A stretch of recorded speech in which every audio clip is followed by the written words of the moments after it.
My name is Maya Bennett, and if you had met me 2 years ago, you would have thought I was one of the lucky ones. I wore pressed blouses, carried an expensive leather planner, and worked on the 34th floor of a tower in downtown Chicago. People looked at me and saw success.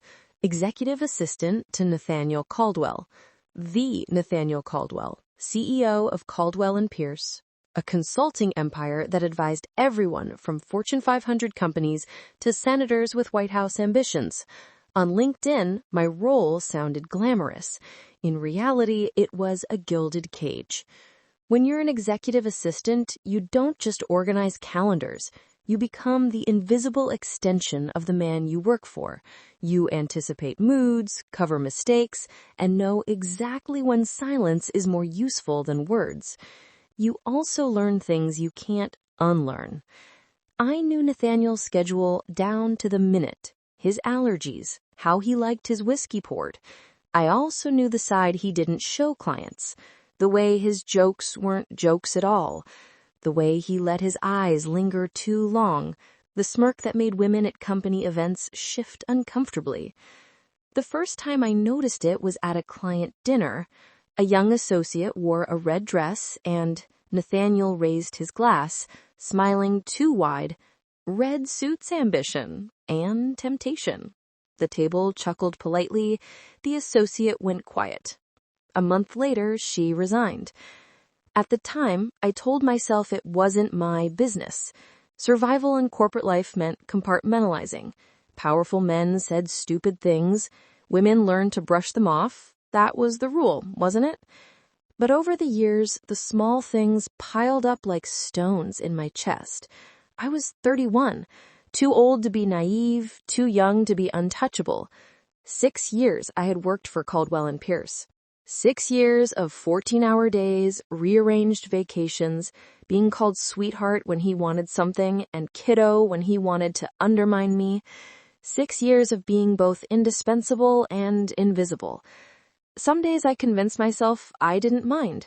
The paycheck was good. My parents back in Ohio bragged that their daughter worked for a CEO in Chicago. I had a car I liked, an apartment with a view, lattes without guilt. But inside I felt restless, like I was performing competence while swallowing poison.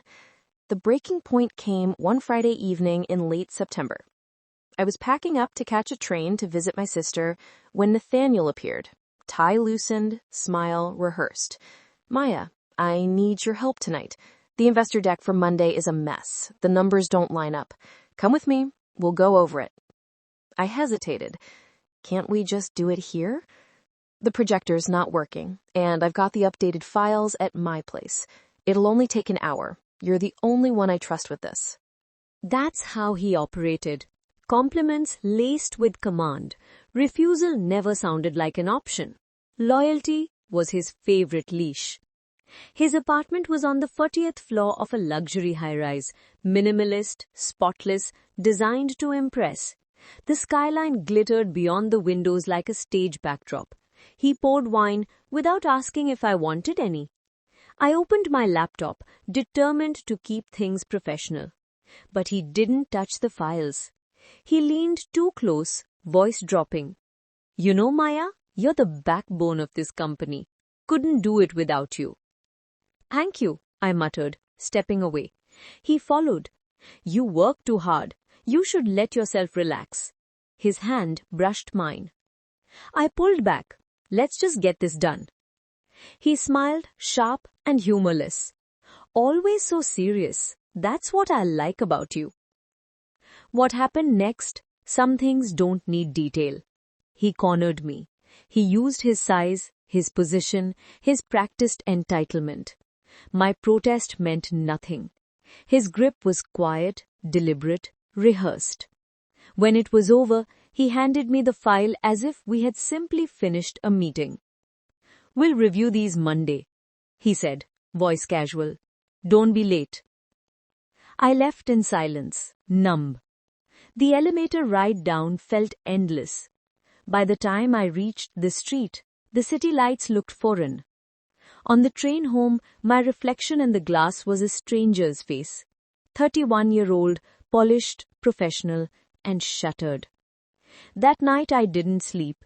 Monday morning, I painted on a smile, walked into the office, and Nathaniel acted like nothing had happened.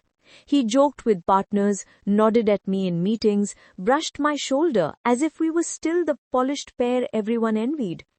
The rage grew like a quiet storm. I couldn't go to HR. They'd protect him. The board would protect the firm. Everyone knew, but no one knew. But I knew. And something inside me whispered, I will not let this be the end of my story. That night, I opened my laptop and created a folder called The Ledger. The first entry, September 28th, after-hours meeting, his apartment, assault. My hands trembled as I typed, but I didn't stop. I listed every comment, every inappropriate touch, every offhand remark I had buried for years, page after page. When I closed the file, I realized something chilling. This wasn't impulsive. He'd done this before. And if he had done it to me, he had done it to others. I wasn't just going to survive this. I was going to make sure he never closed that office door on anyone else again. The morning after, the city felt ordinary. Commuters with coffee, bikes weaving through traffic. But inside me, everything had rearranged. I'd started the ledger, and that small document had already become louder than any whispered consolation. I began where I always began, the facts. Dates, times, places. I pulled every email thread I'd been CC'd on, opened archived calendar invites, and searched chats. There it was, in a client itinerary from June. Dinner with Balsan partners, private debrief. The phrase made my stomach drop. Private. Debrief. Code for what, exactly? I printed the invite, circled the line with a red pen until it smelled faintly of ink. I made copies. I saved PDFs. I learned the vocabulary of evidence as if it were a foreign language I had to master overnight. Then I started to look for patterns. I tracked dates when interns left suddenly. I matched them to overseas trips on Nate's calendar, to expense reports showing client dinners charged to odd vendor names. I cross-checked names. One name popped up more than once. A boutique hotel in River North where strategy sessions conveniently coincided with the departures of junior women. Work provided one kind of access. Outside of work, I used another. I messaged Zoe, soft, casual. Hey, miss your brain at the office. Coffee? She replied within an hour, and we met at a tiny cafe 2 blocks from the river, away from our building's omnipresent eyes. Zoe's face had that weariness I'd seen in emails, good instincts blunted by exhaustion. She tapped the table with a chipped fingernail and then, finally, spoke. I left because I couldn't stomach it anymore, she said.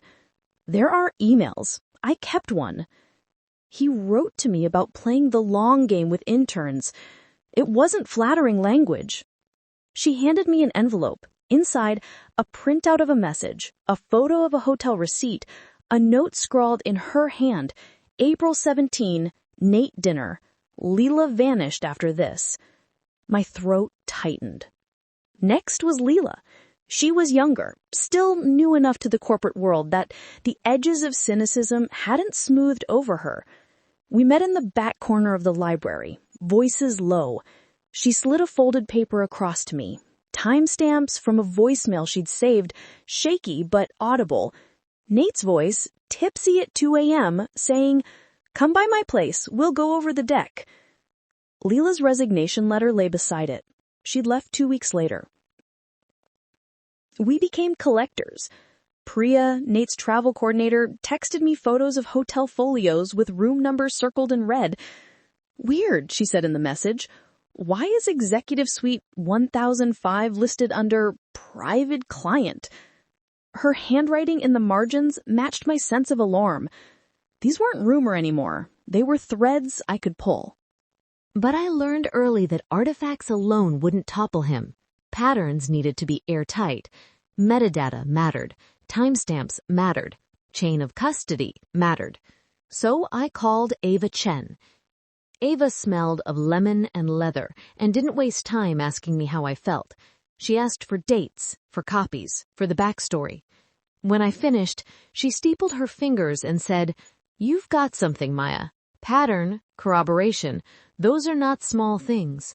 But you must preserve everything exactly as it is. Screenshots with timestamps, raw files where metadata remains intact, verified backups off-site." She spoke like a woman who had seen stories crumble because a file had been altered. We sat in her conference room, thin, bright, impartial, and she walked us through the law with the bluntness of someone who loved facts more than drama. "No one wants to be sued," she said. "Not the board, not him, but they will, so we prepare for both outcomes. You will document. You will not delete. You will not forward anything through a work server. You will create redundancies, cloud backups, encrypted drives, notarized copies if necessary." Her instructions were practical armor. I bought a cheap hard drive and an encrypted cloud subscription that afternoon. Priya collected hotel folios and emailed them to her personal address, then saved a second copy to a USB and dropped it in my locked desk drawer. Zoe uploaded draft emails to an off-site folder and rented an extra copy she handed me with trembling hands. Leela recorded her voicemail in 3 formats and mailed the originals to Ava's office as a precaution. We set rules, hard ones. No one went to HR until we had a dossier that could survive scrutiny. No one acted independently, and no one spoke to the press without counsel. We became bureaucrats of our own justice, learning to craft statements that were cold and factual rather than incendiary and raw. Ava coached us on language, pattern, corroboration, timeline. She insisted we rehearse answers to likely attacks, motives, prior grievances, personal biases. "They will try to paint you as emotional," she warned, "so don't give them that line." But planning didn't erase the fear. There were nights when my hands shook as I placed documents in envelopes. There were afternoons when I walked past his office and felt like a live wire. Nate's office door was still the same polished wood, still closed, but now, when he shut it, it felt smaller. We also built a safety net. Zoe's partner offered to keep her overnight when she couldn't sleep. Priya took a leave for a week to breathe. Leela moved back to her parents. Small logistical things, rides, covered shifts, someone to stay with a child, became our practical kindnesses. We were not a legal team alone, we were a makeshift family. Once our packet began to take shape, a map of dates, receipts, messages, recordings, we began to think about escalation. Ava introduced the idea of simultaneity, legal pressure at the same time as public exposure. If he gets a window to respond first, he'll spin. He's practiced at spinning. We nodded. That logic felt right. It felt like chess. That night, back in my apartment, I opened the ledger and added a new line. Coalition forming. Priya, Zoe, Leela, Ava, retained. Secure backups in place. The words looked small and neat on the page, but under them thrummed a new pulse. One not of survival, but of strategy. I slept a little that night, not because I felt safe, but because I finally felt prepared. The office tower never looked different from the outside. 34 floors of mirrored glass, polished marble floors, and a receptionist whose smile never faltered. But once you know the truth, the building doesn't gleam, it looms. Every day after we began gathering evidence, I walked through the revolving doors with a strange dual awareness, my body doing the motions, my mind humming with secrets. Nate remained the same on the surface. He still called me kiddo in front of the partners. He still asked me to fix his calendar after he double-booked himself. He still smirked at interns like they were novelties. But beneath that polish, I began to notice cracks. His temper, once hidden behind charm, sharpened. A missed call could provoke a curt text. A partner's suggestion drew a snap instead of a joke. He was slipping. though he didn't realize anyone was watching. But I was watching, and not just me anymore. One evening after work, Zoe invited us to her apartment. Me, Leela, and Priya. It was small, with secondhand furniture and a cat that curled against my legs as we sat cross-legged on the floor. On the coffee table lay our makeshift dossier, receipts, emails, screenshots, handwritten notes. Zoe poured tea into mismatched mugs, her voice calm but edged with determination. This isn't just evidence, it's a pattern. And patterns don't go away because he says so. Priya, ever methodical, opened her laptop and showed us a spreadsheet she'd started. Travel receipts cross-referenced with intern resignations. Look at this. The dates aligned too neatly to be coincidence. One trip to Miami, 2 women resigned within a week. A New York dinner, another left suddenly. Priya's color-coded cells looked like confetti at first glance, but to us, they spelled indictment. Leela shifted nervously, her hands wrapped around her mug. What if it's still not enough? What if they call it circumstantial? Her voice trembled the way mine once did. Ava, who had joined us after a late meeting, leaned forward. Her presence was grounding, calm, precise. Patterns are powerful. Courts may dismiss one person's story as subjective, but 3 stories, 5, with receipts, messages, corroboration, that's no longer anecdotal. That's systemic. Her words were not comfort. They were instruction, and that made them stronger. Still, fear threaded through the room. What if Nate found out? What if we lost our jobs? What if he retaliated in ways we hadn't considered? The questions hung in the air like static. I spoke before I lost my nerve. He thinks he owns the narrative. He thinks we'll stay quiet. But for once, we're not. The cat lifted its head, blinking at me as though it understood. Zoe's lips curved in the faintest smile. Priya's hands stilled. Leela nodded slowly. That night, we drafted a plan. Ava would prepare the formal complaints, sealed, time-stamped, ready to deliver to the board. At the same time, we would coordinate with a journalist Ava trusted, someone experienced in workplace investigations, someone who understood the language of proof. We'll move simultaneously, Ava said firmly. No gaps, no leaks. He won't get to spin the story first. The plan was cautious, but also radical. We weren't just hoping for justice. We were engineering it. At the office, days stretched longer. Nate seemed restless. He closed his door more often, took calls with his back turned to the glass wall, snapped at staff with unusual sharpness.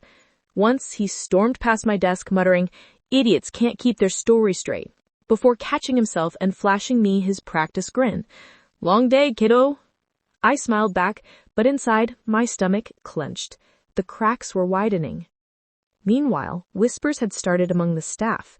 Nothing clear, nothing direct, but I heard fragments in the break room, saw glances exchanged when Nate brushed too close to someone. "Open secret," someone whispered. "Always has been." The phrase stung. If it had always been known, why had no one acted? Why had it taken us this long to name it? One Friday, as I filed documents late in the evening, Leela appeared at my desk. Her eyes were wide, her face pale. She handed me her phone. A voicemail, time-stamped 1:17 a.m. Nate's voice, thick with alcohol, slurred, "Maya says you're promising. Don't waste that promise. Come by. Let's talk future." My own name dropped like currency to bait her. My stomach turned to ice. This wasn't just predation. It was strategy. He was using me as cover. "We added," I said firmly, sliding the phone back. She nodded, though her hands shook. A week later, Ava called an urgent meeting. "He's vulnerable," she said without preamble. "There are regulatory eyes already on Caldwell and Pierce for unrelated reasons. Financial filings, minor discrepancies. If your dossier coincides with their review, the board won't risk ignoring it." She laid down a folder. Complaint drafts. Letters ready to be signed. "But this means the timeline moves faster. Are you ready?" The room fell silent. Zoe leaned back, exhaling. Priya rubbed her forehead. Lila swallowed hard. I felt my pulse thunder, but I forced my voice steady. We're ready. For the first time, saying it out loud felt less like hope and more like fact. That night, back in my apartment, I stood by the window watching the city lights blink in quiet rhythm. I opened the ledger and wrote, Coalition solid. Ava prepared. Dossier nearing completion. Nate cracking. My handwriting was firm, the ink pressing deep into the page. For months I had lived in silence, waiting for the dam to break. Now I realized we weren't waiting anymore. We were the flood. The Monday of our plan arrived like a storm you could feel before the sky darkened. The city outside was the same. Traffic buzzing, coffee carts steaming, people rushing to offices. But inside Caldwell and Pierce, the air felt electric. Every tick of the clock was louder than usual. Every elevator chime sharper. I sat at my desk at 9:58 a.m., hands trembling just enough that I steadied them on the keyboard. Our group chat buzzed on my phone. Zoe, ready. Priya, ready. Lila, shaking but ready. Me, this is it. No turning back. At 10 a.m. sharp, Ava pressed send. The complaints, meticulously prepared, time-stamped, backed by evidence, landed in the inboxes of the board of directors, the regulatory body, and the journalist who had agreed to publish at the same moment. By 10:22, movement began. 2 board members strode past my desk, their suits immaculate, their faces set like stone. One carried a thick envelope, the seal of our complaints visible on the corner. I lowered my gaze, pretending to type an email, but my pulse hammered so loudly I thought the entire floor could hear it. At noon, whispers started to spread like ink in water. Emergency board meeting, someone murmured near the copier. Allegations. Another voice hissed. Financial irregularities. No one had specifics yet, but I could see it in their eyes, curiosity tilting into unease. At 1:37, Nate burst from his office, phone pressed to his ear, jaw locked so tight a vein pulsed in his temple. His eyes flicked to me, sharp and searching. For a split second, I thought he saw straight through me. But he didn't stop. He stalked toward the elevators, voice raised into the receiver. Get me PR. Now. My stomach lurched, but I didn't flinch. By 3 o'clock, the journalist's piece was live. I knew the exact moment because half the floor gasped when their phones lit up at once. Someone read the headline out loud, voice shaking. Multiple women allege pattern of harassment and abuse by CEO of Caldwell and Pierce. The article wasn't sensational. It was surgical. Receipts, timestamps, voicemails, emails with compliments that doubled as threats. It included stories from me, Zoe, Lila, and Priya, each corroborating the others, each naming Nate's tactics in excruciating detail. Our names weren't hidden behind anonymity. We had chosen to stand visible. The office buzzed with shock. Assistants whispered in clusters. Partners scrolled through the article, faces pale. The PR team barricaded themselves in a conference room, laptops glowing as they scrambled for damage control. And outside the glass walls of the tower, reporters were already gathering. I kept typing, scheduling Nate's fake meetings, my mask firmly in place. My phone buzzed with messages from Rachel, my best friend from college. It's out. People believe you. You're not alone. But the storm wasn't quiet for long. At 4:12 p.m., Nate called me into his office. The door shut with a sharp click, sealing me inside the glass-walled cage. He stood behind his desk, face flushed, eyes narrowed. The charm was gone, stripped away like old wallpaper. His voice was low and dangerous.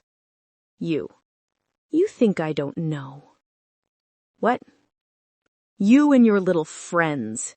You've made a mistake. Do you have any idea the kind of power I have, what I can do to you? My hands shook, but I didn't drop my gaze. Everyone knows now. It's already out there. You can't bury it this time. For the first time, Something flickered in his eyes. Fear? Or maybe disbelief. Then he laughed, sharp and bitter. You think the board will believe you over me? I built this company. I am this company. I forced myself to breathe evenly. Not anymore. I walked out before he could answer, my heels echoing against the marble floor, the weight of his glare burning between my shoulder blades. Outside his office, the world had shifted. Phones ringing nonstop, employees staring at their screens, cameras flashing on the street below. His empire was no longer untouchable. That night, we gathered in Ava's office. The blinds were drawn, the table scattered with coffee cups and copies of the article. Ava leaned forward, her expression sharp but cautious. She has been suspended pending investigation. This isn't victory yet, but it's progress. Real, tangible progress. We sat in silence, letting the words sink in. Priya pressed her palms together, whispering, I can't believe this is happening. Lila hunched forward, pale but resolute. Zoe rested a steady hand on her shoulder. This is just the beginning. And I knew she was right. Nate wasn't finished fighting. Men like him never surrendered. But for the first time in months, the balance had shifted. The cracks in the glass tower were no longer invisible. They were spreading, and sooner or later, the whole facade would shatter. The days after the article dropped blurred into chaos. Caldwell and Pierce, once a fortress of order, felt like a besieged castle. Reporters crowded the lobby, cameras flashing as employees tried to slip inside unnoticed. Clients froze contracts, partners whispered in corners, and the board issued a hollow statement about taking allegations seriously, while the PR team scrambled to contain a fire they could no longer control. And Nate did what predators always do when cornered. He lashed out. The first sign was subtle, a company-wide email sent under his name, but clearly written by the PR department. It framed him as a victim of mischaracterizations, a leader who had always prioritized mentorship and opportunity. He claimed he was stepping aside temporarily for the good of the firm, but the tone was familiar, charming, polished, and dripping with manipulation. Employees whispered about the email in the break room. Some frowned, doubtful. Others muttered that maybe it was all exaggerated. I watched them carefully, noting who leaned which way. Nate's narrative was his last weapon, and he wielded it like a blade. But behind the scenes, his mask cracked. At 11:47 p.m. one night, my phone lit up with his number. Against my better judgment, I answered. His voice was calm, rehearsed, the kind of voice that once disarmed investors and charmed clients. Maya, you don't have to do this. We can fix this. I'll take care of you. You've always been special to me. The words curdled in my stomach. Special. His favorite leash. I forced my voice steady. Don't ever call me again. I hung up, blocked his number, and sat trembling on my couch, my chest burning with equal parts fear and fury. He didn't stop. The next day, Zoe received an anonymous email warning her to be careful with baseless accusations. Priya found herself suddenly locked out of the company's travel records, the very files she had been quietly pulling from for months. Leela was summoned by HR under the guise of routine check-ins. Nate was pulling strings, testing weak spots, hoping to scare us into silence. But we weren't silent anymore. Ava anticipated every move. She told us, this is textbook. He'll gaslight, he'll threaten, he'll try to isolate you. That means we double down. Document everything. No one walks into HR alone. No one responds without counsel. You are stronger as a unit. We took her words to heart. When HR called Leela in again, Zoe went with her, notebook in hand. When Priya was locked out of files, Ava sent a formal demand for access. When Nate's allies on the board tried to float a narrative about disgruntled employees, we released another set of receipts, calendars, expenses, voicemails, timed perfectly to land just before the board's weekly meeting. Every counter-move he made, we met with proof. But retaliation wasn't just professional. It was personal. My parents called after reading about the case in the local news. My mother's voice was strained. "Maya, are you sure about this? Do you know what this will do to your career?" I swallowed the bitter irony. For years, they had bragged about their daughter working for a powerful CEO. Now their concern wasn't about what he had done, but about appearances. "I'm sure," I said firmly, even as my voice shook. The silence on the line said everything. Rachel, my friend since college, was my anchor through it all. One night, as I scrolled through hateful comments online, strangers calling us liars, opportunists, attention seekers, Rachel grabbed my phone and set it face down on the table. "They don't know you," she said fiercely. "I do. You're not just telling the truth. You're making sure he can't do this to anyone else. Don't forget that." Her words steadied me. Inside the company, the tide was shifting. At first, most people avoided us, unsure if siding with us meant career suicide. But as the investigation dragged on, others began to approach quietly. A paralegal slipped me a copy of an old expense report, whispering, "He did this to me too." An intern emailed Lila late at night. "Thank you for speaking up. I thought I was alone." Every new voice added weight to the scale. What started as 4 women with scraps of evidence was becoming a chorus too loud to ignore. Still, the cost was high. Priya had to take a leave of absence, her health fraying under the stress. Lila suffered panic attacks before press interviews. Zoe, ever the calm one, confessed one night that she hadn't slept properly in weeks. And me, I woke up at 3 a.m. drenched in sweat, Nate's voice echoing in my head. Trauma doesn't vanish just because the truth is out. But we leaned on each other. When one of us faltered, the others stepped in. We shared rides, covered each other's shifts, sat together through interviews. It wasn't glamorous, it was survival. By the end of that second week, the board had no choice. They announced that Nate was officially suspended pending independent review. The phrase was corporate speak, but the meaning was clear. His grip was loosening. Yet Ava's warning echoed in my mind. He'll fight back until the very end. And I knew she was right. The storm wasn't over. It was only gathering force. The investigation stretched on for weeks, but each day felt like a lifetime. Caldwell and Pierce tried to act as though business continued as usual. Clients still called, interns still carried coffee, meetings still filled calendars. But underneath, the foundation was shaking. The board hired an outside law firm to conduct an independent review. They interviewed staff, combed through HR records, traced expense reports. For years, Nate had hidden behind charm and power, but now those same patterns, late-night dinners, suspicious payouts, resignations without explanation, looked damning under fluorescent lights and legal scrutiny. Employees who had whispered in corners began speaking more openly. Interns who once disappeared quietly reached out with their own stories. One afternoon, a junior analyst slid a manila folder onto my desk when no one was looking. Inside were printouts of emails, messages Nate had sent at midnight, filled with mentorship language that barely disguised the coercion beneath.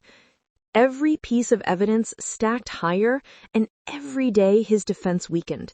But Nate didn't vanish quietly. He fought. At first, it was spin. Anonymous op-eds appeared online, painting him as a visionary under attack by bitter employees. A PR-friendly podcast hosted him for a tell-all interview where he claimed he was the victim of a witch hunt fueled by envy. His voice was calm, practiced.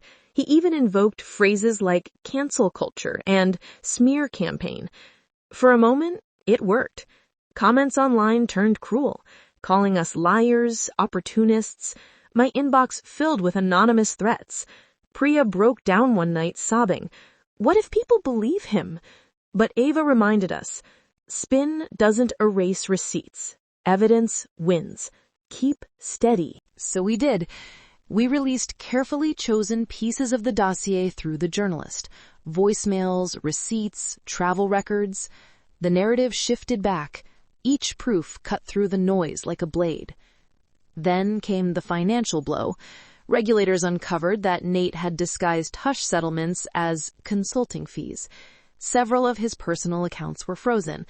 The man who once bragged about his wine collection and luxury penthouse suddenly couldn't cover his own lease. Articles appeared with headlines like, "From Boardroom to Blacklist, the Fall of Nathaniel Caldwell." Paparazzi caught him ducking into cars, hair unkempt, expression tight. His arrogance had curdled into paranoia. Inside the office, his nameplate vanished from the CEO's door. The blinds were drawn. His empire of glass had become an empty cage. But the hardest hit wasn't financial. It was social. Invitations dried up. The same partners who once laughed at his jokes now avoided eye contact. Clients distanced themselves. At industry dinners, his chair was conspicuously empty. Power, I realized, isn't something you hold, it's something people grant you. And when people pull it away, it evaporates overnight. Still, he clung to whatever scraps he could. Late one evening, as I sorted through files in my apartment, my phone buzzed with a blocked number. Against my better judgment, I answered. "Maya," Nate's voice said, smoother than it had any right to be. "You don't have to go down with them. I know you've always been loyal. You and we understand each other. If you walk away now, I'll make sure you're taken care of. Promotions, money, security. All you have to do is stop." For a moment, silence stretched between us. Then I said, clear and steady, "No, Nate, I don't want your money. I want you out." And I hung up. The call left me shaking, but also certain. He was losing, and he knew it. The final crock came in the form of lawsuits. Backed by Ava, several of us filed civil suits. Others went to law enforcement. Depositions followed, grueling hours in conference rooms, lawyers trying to twist our words. Nate's attorneys painted us as bitter, ambitious, unstable, but the evidence was relentless. Multiple voices, multiple receipts, stories that matched too precisely to dismiss. One day, Zoe returned from a deposition, pale but triumphant. She said, "They asked if we colluded. I said yes. We colluded to tell the truth." Her smile was tired but fierce. And then the announcement came. The board called an all-hands meeting. The conference room was packed, the air heavy. The chair of the board stood at the front, his voice clipped but clear. "Effective immediately, Nathaniel Caldwell has been removed as CEO. An interim leadership team will assume control as we begin restructuring." The room erupted, gasps, whispers, a few relieved sighs. My chest tightened, my pulse hammering. It was real. He was out. I glanced at Zoe, Priya, and Leela. Their faces mirrored my own, a mix of shock, relief, and exhaustion. For months we had carried this weight in secret. Now, for the first time, the load shifted. But Ava's warning rang in my ears. This isn't the end. It's only the beginning. She was right. Removing Nate was one victory. But the system that had protected him? That was still standing. And if we didn't push further, someone else would step into his place. As we left the meeting, I passed Nate's empty office. The blinds still drawn, the silence thick. I paused just long enough to feel it, to let the moment burn into memory. The man who thought he owned me, who thought he owned all of us, was gone. And for the first time, the tower didn't feel like a prison.